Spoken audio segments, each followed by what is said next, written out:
اس سے معلوم ہوا کہ ایمان والا جب چلا جائے گا دنیا میں تو خوف ہے ہی اللہ کا، ڈر رہے ہیں قدم قدم پر، لیکن اللہ تعالیٰ فرماتے ہیں آگے ان کا کوئی خوف نہیں ہے۔ حضرت مولانا احمد علی لاہوری رحمۃ اللہ کے بارے میں لکھا، بہت روتے تھے، بہت زیادہ صاحب کشف تھے، ان کے واقعات بھی عجیب و غریب ہیں۔ انتقال کے بعد کسی نے ان کو خواب میں دیکھا کہ آپ کے ساتھ کیا معاملہ کیا اللہ تبارک تعالیٰ نے؟ حضرت نے فرمایا جب ملک الموت میرے پاس آئے میری روح نکالنے کے لیے اور یہ فرمایا ارجع الی ربک، کیا چل اپنے رب کے پاس، بس میری روح نے بھی رونا شروع کر دیا، میری ذات نے بھی رونا شروع کر دیا کہ مجھے رب کے پاس لیا جا رہا ہے۔ کہ میں اس وقت بھی رویا کیونکہ غلبہ زبردست خوف تھا بہت اللہ رب العزت کا۔ تو اس کے بعد فرمایا کہ مجھے لے گئے فرشتے اور اللہ تبارک تعالیٰ کے سامنے میری روح نے سجدہ کیا، تو اللہ تعالیٰ نے فرمایا مجھے احمد علی تم اتنا روتے کیوں تھے؟ کیا ہاں آج کے بعد تمہیں رونا نہیں، آج کے بعد تمہیں رونا نہیں۔ ان کے حالات تو بہت عجیب و غریب ہیں۔ مولانا احمد علی لاہوری رحمۃ اللہ کے شیخ التفسیر تھے۔ تو بہرحال یہ ہے ایمان والے کو تو دنیا میں ڈر رہتا ہے نا، ڈر تو رہنا ہی چاہیے، اسی کا نام تو ایمان ہے کہ امید بھی ہو، ڈر بھی ہو، خوف بھی ہو، روئے گا اور اللہ تبارک تعالیٰ گڑ گڑائے گا اور خوف زدہ ہوگا، اور ہوتا بھی ایسا ہی۔ جوانی تو ویسے گزر جاتی ہے، لیکن جب بڑھاپا قریب آتا ہے کسی سے کہیں گے کہ بھائی کیا کرنا ہے وہیں گوس ایمان اس پر ختم گسم، کیا گسم وہیں گسم لاسٹس ایمان نصیب، تو ہر شخص بھی آخر میں یہی تمنا کر لیتا ہے کہ مجھے ایمان مل جائے، مجھے ایمان نصیب ہو جائے۔ یہ تو ڈر ہے کہ کسی طرح سے میرا جو خاتمہ کس پر ہو جائے، ایمان کے اوپر۔ تو دنیا میں تو ڈر لگا ہی رہتا ہے ایمان والے کو، لیکن ولا خوف کا مطلب یہ ہے کہ مرنے کے بعد اب اس کو کوئی خوف نہیں ہے، کیونکہ خوف تو یہی تھا ایمان نصیب ہو گیا کیا ہوگا۔ جب ایمان نصیب ہو گیا اور ایمان پر خاتمہ ہو گیا اس پر اب تمہیں کوئی خوف نہیں ہے۔ ولا هم يحزنون، اور نہ وہ غمگین ہوں گے، نہ وہ رنجیدہ ہوں گے۔ رنجیدہ اور غمزدہ کس پر ہوتا ہے آدمی؟ ہائے مجھ سے کوتاہی کیوں ہو گئی، میں نے توبہ کیوں نہیں کی، میں نے اپنی زندگی کو ضائع کیوں کیا۔ لیکن چونکہ ایمان والے نے زندگی ضائع کی ہی نہیں، اس لیے اس کو کوئی حسرت اور افسوس نہیں ہوگا۔ یہ فرمایا ان پر کوئی غم نہیں۔ اس میں دو چیز کا تذکر آیا، ایمان باللہ اور یوم الآخر کا۔ سوال درمیان میں وہ ساری چیزیں کہاں گئی؟ ایمان بالرسول، ایمان بالکتب، ایمان بالملائکہ۔ فرماتے ہیں ایمان باللہ تو ابتدا ہے، کیا ہے؟ سب سے پہلے تو اللہ کو ماننا ہے، پھر اس کے بعد ایمان بالآخرت۔ تو ابتدا کو بتایا، انتہا کو بتایا، درمیان والی چیزیں تو ظاہر آ گئی۔ جیسے اللہ تعالیٰ فرمایا رب المشرق والمغرب، اللہ تعالیٰ مشرق اور مغرب کا رب ہے۔ کوئی آدمی کھڑا ہو جائے گا جب جنوب اور شمال کا کون ہے؟ ہم کہیں گے مشرق اور مغرب جب بتا دیا گیا تو جنوب و شمال تو خود ہی اس کے اندر آ گیا۔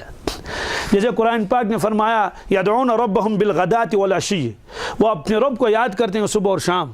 سوال ہے کہ وہ تو ظہر میں بھی یاد کرتے ہیں، وہ تو عصر میں بھی یاد کرتے ہیں، صبح اور شام بول کر سارا دن مراد لیا گیا۔ تو ایمان باللہ اور یوم الآخرت کو بول کر ساری چیزوں کو بتایا گیا جن پر ایمان لانا ضروری ہے، اس لیے الگ الگ تفصیل کرنے کی کوئی ضرورت نہیں۔ پھر دوسری بات یہ ہے نبیوں کا تذکرہ اس میں آیا ہی نہیں۔ فرماتے ہیں جب اللہ کا تذکرہ آیا، اللہ کا تذکرہ، اللہ کا تعارف کون کرائے گا؟ تو انبیاء علیہ السلام ہی تو کرائیں گے نا۔ اس لیے ایمان بالرسول الگ سے کہنے کی ضرورت نہیں، ایمان بالملائکہ اور ایمان بالکتب وغیرہ الگ سے کہنے کی ضرورت نہیں ہے، وہ ساری چیزیں اسی کے اندر آ گئی۔ یہ تفصیل اس لیے بتا دی گئی، اگر کوئی آدمی کہے گا جناب قرآن پاک میں صرف اللہ کو مانو آخرت کو مانو، کس کو؟ اللہ کو مانو آخرت کو مانو، میرے لیے تو ہے کہ مجھے کوئی خوف نہیں۔ اس سے کہا جناب اعمال صالحہ بھی تو کرنے ہیں، کس طریقے پر اعمال صالحہ کرو گے؟ کس سے پوچھو گے؟ جب تک اللہ کے نبی صلی اللہ علیہ وسلم سے نہیں پوچھو گے کہ اعمال صالحہ کہتے کس کو ہیں۔ تو اس لیے جب ایمان باللہ کا تذکرہ آیا، اس کے ضمن میں ایمان بالرسالت بھی آ گیا۔ تو یہ فرمایا ان پر کوئی خوف نہیں، کوئی غم نہیں ہے۔ یہ اصول اللہ تبارک تعالیٰ نے یہاں بیان فرمایا۔ اس کے بعد پھر تذکرہ بنی اسرائیل کا، کس کا؟ سارے ضمن میں درمیان میں اللہ تعالیٰ نے یہ آیت کیوں لائی؟ اللہ اکبر، کیا حکمتیں ہیں! یہ بتانے کے لیے کوئی آدمی جو ہے وہ یہ نہ ہو جائے نا امید، مایوس نہ ہو جائے کہ اب تو راستے بند ہو گئے بنی اسرائیل کے، اس لیے فوراً بیچ میں فرمایا ان الذین آمنوا والذین ہادوا والنصارى والصابئین من آمن باللہ والیوم الآخر۔ درمیان میں بتایا، پھر سلسلہ کلام پھر شروع کر لیا کہ بنی اسرائیل سے خطاب ہو رہا تھا، اے بنی اسرائیل ہم نے تمہارے لیے یہ کیا اور یہ کیا. پھر اللہ تعالیٰ فرماتے ہیں وَإِذْ أَخَذْنَا مِيثَاقَكُمْ وَرَفَعْنَا فَوْقَكُمُ الطُّورَ. اے بنی اسرائیل یاد کرو وہ وقت، وَإِذْ أَخَذْنَا مِيثَاقَكُمْ جب ہم نے تم سے وعدہ لیا تھا، جب ہم نے تم سے وَرَفَعْنَا فَوْقَكُمُ الطُّورَ اور ہم نے جبل طور کو تمہارے اوپر کھڑا کر دیا. جبل طور کو تمہارے اوپر. سوال یہ کون سا واقعہ ہے؟ یہ واقعہ ہے وادی تیہ کا. موسیٰ علیہ السلام تشریف لے گئے، کتاب لے کر آئے. پہلے تو یہ کہتے تھے بنی اسرائیل کہ کتاب لائیے اللہ کی جانب سے. تو جب کتاب لائی گئی اور فرمایا یہ کام کرنا ہے، یہ کام کرنا ہے، فلاں کام نہیں کرنا، فلاں کام نہیں کرنا، کہنے لگے ہے اشواریہ مشکل شکن یوت کریت، یہ تو بہت مشکل ہے، ہم سے تو ایسا نہیں ہوگا. تو انکار کر لیا. جب صاف انکار کر لیا تو اللہ تبارک تعالیٰ نے جبریل امین علیہ السلام کو بھیجا. وہ ایک پہاڑ کو لے کر آئے. وہ پہاڑ کو طور، اصل میں ہر پہاڑ کا نام طور ہے. یہ ان کی زبان میں طور کے معنی پہاڑ. اور وہاں پہاڑ سے کیا مراد ہے؟ وہی جبل طور تو بہت لمبا ایک سلسلہ ہے، اسی میں ایک پہاڑ کے حصے کو لے آئے. جبریل امین علیہ السلام اٹھا کے لائے اور ان کے سروں کے اوپر کھڑا کر دیا. کتنا کہ بالکل جو ہے وہ سر کے قریب تھا اتنا. اور اللہ تعالیٰ نے فرمایا کہ مانتے ہو نہیں مانتے ہو، ابھی ڈالیں گے تمہارے اوپر. اب جب انہوں نے دیکھ لیا کہ یہ تو پہاڑ لے کر آئے تو بس گھبرا گئے، فوراً سجدے میں گر گئے. اب یہ جبل طور کتنا بڑا تھا؟ کتابوں میں مختلف اس کی لمبائی اور چوڑائی لکھی، اتنا حصہ. تو تفسیر مظہری میں لکھا ہے کہ یہ جو ٹکڑا وہ اٹھا کے لائے تھے جبریل علیہ السلام، اس کی لمبائی تو 18,000 فٹ تھی. کتنی؟ اور اس کی چوڑائی بھی 18,000، یعنی ایک فرسخ لمبا، ایک فرسخ چوڑا. وہ تقریباً 5 کلومیٹر کے آس پاس. گویا کہ جتنے بنی اسرائیل وہاں تھے خیموں میں اور کہاں پورے میدان میں، ظاہر سی بات ہے چند فٹوں میں تو ہوں گے ہی نہیں. وہ 6 لاکھ آدمی ہیں کتنے، اور ان کے خیمے ہیں تو دور دور تک ہوں گے. تو اس پورے حصے میں جتنا ہے تو وہ پہاڑ اٹھا کے لائے ایسے. اور اس کا تذکرہ آگے بھی ہے، وَإِذْ نَتَقْنَا الْجَبَلَ فَوْقَهُمْ كَأَنَّهُ ذُلَّةٌ. وہ وقت بھی یاد کر لو جب ہم نے پہاڑ اکھاڑ کے لایا اور ان کے سروں کے اوپر کھڑا کر دیا. سروں کے اوپر کھڑا کر دیا کہ اگر مان لو.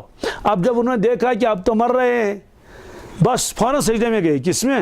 فوراً سجدے میں گئے. ہم مان لیتے ہیں، معاف کر دیجئے اللہ. لیکن ہر درم بھی تھے. تفاسیر میں لکھا ہے کہ جب اوپر وہ آ گیا نا پہاڑ، تو انہوں نے سجدہ تو کیا لیکن یوں اٹھا کے دیکھ رہے تھے کہ یہ کہاں گیا پہاڑ، گرے گا یا نہیں گرے گا. اس لیے پیشانی کے ایک طرف سے تو سجدہ کیا، دوسری طرف اٹھا کے رکھ دی. یہ ہوتا یہود کا وہ سجدہ. یعنی ادھر سے گھبرا بھی گئے اور ادھر سے دیکھ رہے تھے کہ یہ ویسا پیش پٹ کن. تو بہرحال یہ سجدہ کیا انہوں نے. فرمایا وَإِذْ أَخَذْنَا مِيثَاقَكُمْ، اے بنی اسرائیل وہ یاد کر لو وہ واقعہ. أَخَذْنَا مِيثَاقَكُمْ جب ہم نے تم سے وعدہ لیا تھا. سوال ہے کس چیز کا وعدہ؟ وعدہ لیا تھا کہ موسیٰ علیہ السلام کی نافرمانی نہیں کرو گے.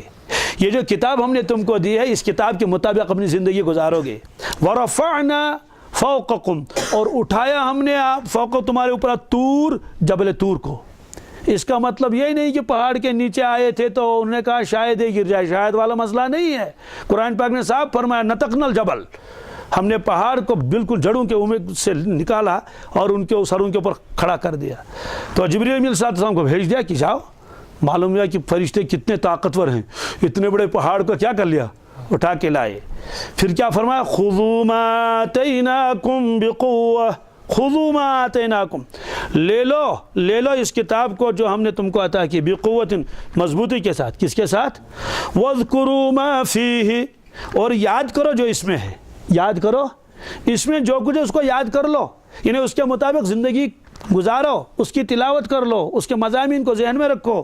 لعلکم تتقون، تاکہ تم بچو گے. کس سے بچو گے؟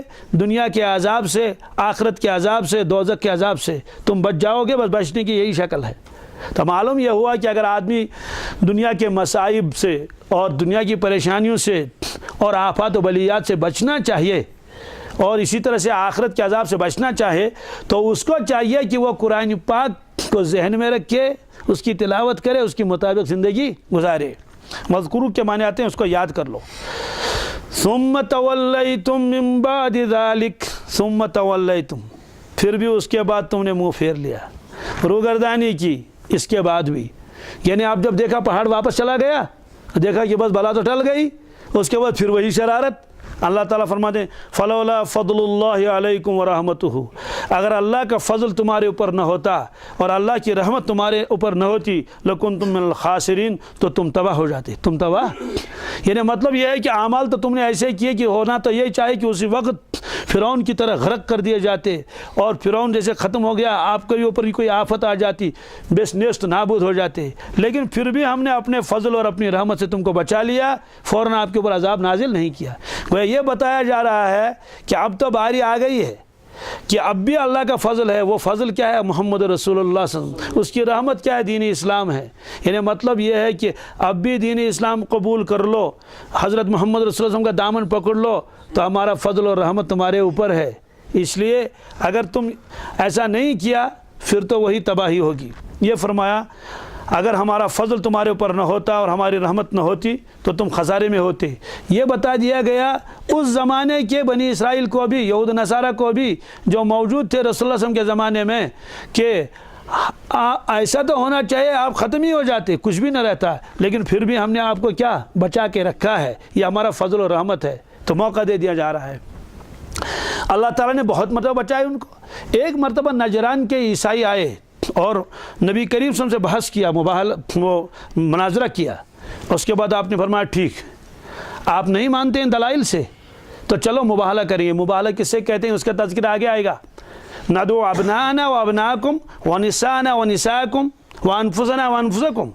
چلو ٹھیک ہے، لاؤ اپنی عورتوں کو اور لاؤ اپنے بیٹوں کو اور خود بھی آ جاؤ. ثم نبتہل فنجعل لعنۃ اللہ علی الکاذبین. پھر اللہ اس کے سامنے دعا کریں گے، گڑ گڑائیں گے، اور جو جھوٹا ہو ہم میں سے اس پر لعنت. اس پر چلو مباہلہ کے لیے. وہ آئے تھے نجران کے عیسائی. اب وہ وہیں بیٹھے ہوئے ہیں. اللہ کے نبی سے اندر تشریف لے گئے اور وہاں سے حضرت حسن کو لے آئے، حسین کو لے آئے، حضرت فاطمہ کو لے آئے اور حضرت علی کو لے آئے، اور حضرات کو فرمایا آ جاؤ مباہلہ کریں گے. کیا کریں گے؟ ندعو ابناءنا وابناءکم. تم اپنے بیٹوں کو لاؤ، ہم اپنے بیٹوں کو لائیں گے. تم اپنی عورتوں کو مستورات کو لاؤ، ہم اپنی خواتین کو لائیں گے. تم خود آؤ، ہم خود آئیں گے. آ جاؤ مباہلہ کریں گے. بس یہ سنتے ہی گھبرا گئے نجران کے عیسائی نصارہ، اور انہوں نے کہا کہ ہم تو ایسا نہیں کر سکتے، ہم تو ایسا تو بس نہیں کیا. انہوں نے کہا بس پھر پتہ نہیں کیا ہوگا. اب جب وہ تیار نہیں ہوئے پھر اللہ کے نبی نے فرمایا اگر یہ مباہلہ کر لیتے، اگر یہ مباہلہ، جب یہ اپنے گھروں کو جاتے تو نہ ان کے گھر ہوتے نہ ان کے اولاد ہوتے، سب اللہ نے مٹا لیا ہوتا. اور فرمایا قیامت تک دنیا میں ایک بھی عیسائی نہ رہتا. یہ ایک اہم بات رہ گئی ہے، اس کو ذہن میں رکھ لیجئے. قرآن پاک نے نصارہ کا لفظ جہاں بتا دیا، نصارہ الگ ہے نصرانیت، اور آج کی عیسائیت الگ ہے. آج کی عیسائیت جی اس میں آسمان و زمین کا فرق ہے. عیسیٰ علیہ السلام کے زمانے میں جو نصارہ تھے وہ تو مسلمان تھے، وہ تو اسی عقیدے پر تھے. بعد میں جو پولس نامی ایک شخص آیا اور خود ان نصارہ نے اس کو کہا یہ تو گمراہ ہے. تو اس وقت جو مسیحیت ہے اس کی بنیاد وہی ہے. اس لیے پھر انجیلیں بھی کئی آ گئی. 4 انجیلیں ہیں، متی کی انجیل ہے، مرقس کی انجیل ہے اور لوقا کی انجیل ہے. یہ ساری انجیلیں الگ الگ ہیں. تو اس طرح سے وہ جو نصرانیت اصل تھی وہ وہی تھی، لیکن بعد میں اس وقت جو نصرانیت ہے تو بالکل بدلی ہوئی ہے.